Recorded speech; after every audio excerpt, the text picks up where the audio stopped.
Hey everyone, Emily Jashinsky, culture editor here with Libby Emmons, a senior editor at the Millennial. You should absolutely go check out her work. Also a senior contributor to the Federalist. You're probably familiar with her contributions to the Federalist, which are often on arts and culture and also politics. Libby, right now I want to talk about how we think. I don't want to talk about the horse race stuff because it's just premature at this point, but I do want to talk about how you think Donald Trump's COVID diagnosis will kind of impact the way that Americans think about this coronavirus era in our country longer term. And it's been an interesting few days. Donald Trump's still in the hospital as we're speaking right now. You were actually at Walter Reed last night as he waved to the well-wishers. But, it's going to sound like the corporate media and everyone else is going to hold Trump up as a symbol, not just now and in the coming days and as we approach the election, but probably forever as we have this conversation, don't you think, as a glistening example of ignorance? Right? They love to do that. Right. But I think, how do you think that will land with the public, I guess? I think it goes two ways, right? I think if the president comes out of this and survives. Right. God willing, because what a nightmare. Can't even imagine. If he survives this, then I think a lot of people will look at the risks and say, okay, these were the risks and I'm not going to get locked down anymore. We're done now. Mm-hmm. We have a new illness among us. We have lots of illnesses that go around all the time, and this is a new one we didn't even know existed before. So if he comes out of it, I don't think you're going to be able to lock down the public anymore. And I think that just as we've seen protests on the left, I think we're going to start to see protests on the right against all of this stuff, against these measures. To me, what you're saying right there is a good reminder of how ridiculous and counterproductive this entire conversation about coronavirus has been in the media. And I wrote this in early March, what a terrible time it is it's always a terrible time for pandemic, but when you have this cratering trust in American institutions, particularly the media, it's especially dangerous because people don't know who to trust, and they really don't. And so this conversation has proven them right. It has proven them right. And so the willful misrepresentations of the right's position on this, which has never been that there's no risk it's never been that. No. But then when you had doctors, I think it was in May, 1,600 doctors, or maybe June, came out and said that racism is a public health crisis, and that this means that the protests are valid, and if you're not protesting, you should stay locked in your house. That doesn't make any sense. And everyone knows it doesn't make any sense. And New York where I live, is about to go back into lockdowns in several zip codes, which are surrounding my neighborhood. Which basically means if all those businesses get shut down, then those people are just going to come to my neighborhood. Right. Which, good for the businesses in my neighborhood, sure. Right. But then we're going to get shut down. Right. Bill de Blasio ramped up testing. Andrew Cuomo, everyone get tested. And now that everyone got tested, it's punitive. Why would anyone get tested if it means their business has to get shut down? Right. Why would anyone do this unless they're really sick? Why would asymptomatic people ever go get tested? So I think that Trump coming out of this okay means that people are not going to have this anymore. They're just not going to do it. I was talking to my dad earlier in the pandemic, as we've gotten so fond of saying, and I said, Dad, who would have thought we're living in plague times? And he goes, Lib, we're always in plague times. And I was like, oh, that's true. Right. We just, and this is I like talking about this from a bigger picture perspective because CNN and whoever else is going to sort of breathlessly cover the horse race. From a broader perspective, I think so much of this has to do with, so much of how this is impacting us has to do with the way that technology has accelerated so rapidly, not only in the past 100 years, but literally the past 10 years.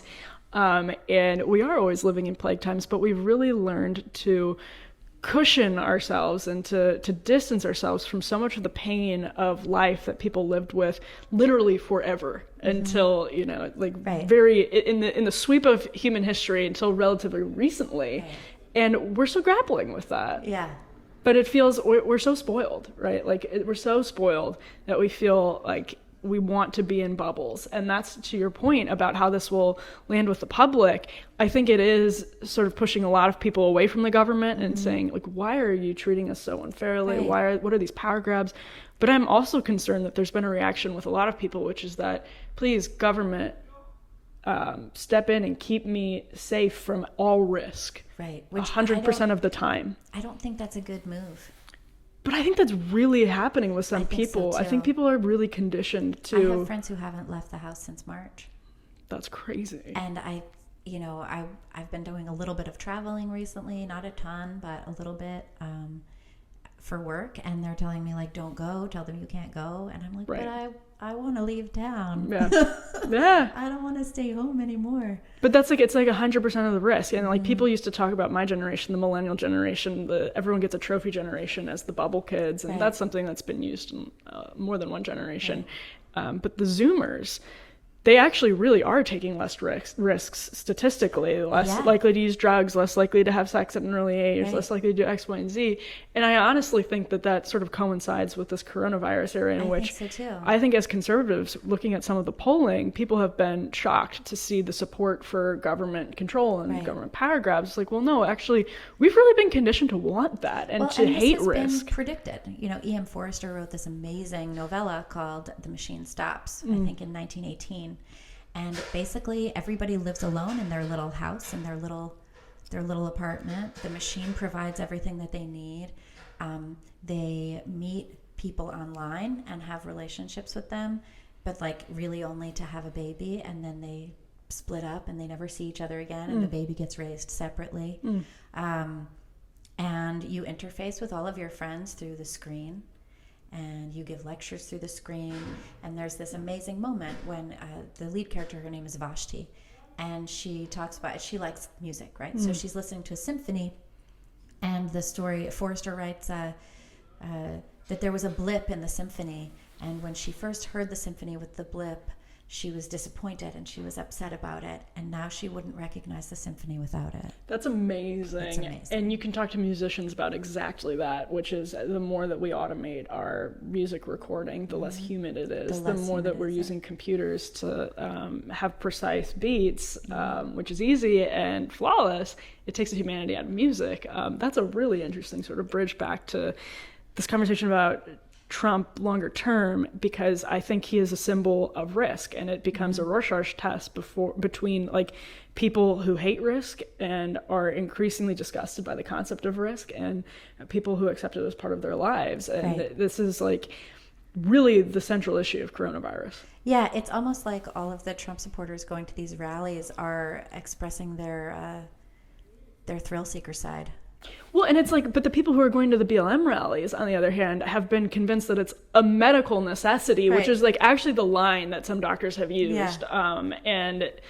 Well, we've been prepped by the left to live in a permanent state of crisis. And so long as it's their crisis, they can determine the rules of how we behave in that crisis. But living in a crisis mode is not a tenable situation, because it means that there are no rules. The rules are constantly changing. It's just, get out of the house that's on fire. Make sure you find your cat. Yeah, well, that's what happens when you set your goal on shattering all of these fundamental institutions of life, family, nuclear family, like BLM. And when you set your sights on eradicating all of those, you do set up a state of that feels like at least constant crisis, when in fact we have, despite the unemployment situation and jobless situation in the sweep of human history again, like we're doing all right. Like we live very comfortable lives, and it's by our modern standards that things are miserable right now. And they legitimately are. I don't want to downplay that for anybody. But we do, we lack so much perspective. We lack so much gratitude. We lack so much faith. I think some of that has to do, in America, we hate ourselves these days, right? Like it's very fashionable to hate America and to hate ourselves. I think a lot of that has to do with the fact that we can envision perfection, and we hate ourselves for not having achieved it. Yeah. And that's a ridiculous way to behave, because it's not about that. Right. Like, we shouldn't be perfectionists in that sense. That's always a remedy for failure. America has always been about embracing risk. That's what the country was built on, and that's why our free market economy has evolved differently than in other places of the world.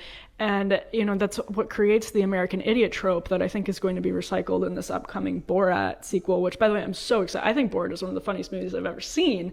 But there is like an anti-American strain that I expect will inform all of it. Right. I kind of wonder if it's going to be as good as the first, if that's possible in this day and age, which I doubt, although his Sacha Baron Cohen's show on, it was on like Showtime, one of the best things I've seen in years. So maybe there's hope for this upcoming Borat sequel. But we lack perspective on our American identity, and that's becoming worse every year. Mm-hmm. I think that's right. Mm-hmm. I'm always right. We've gotten what? I'm always right. I think so. Yeah. No,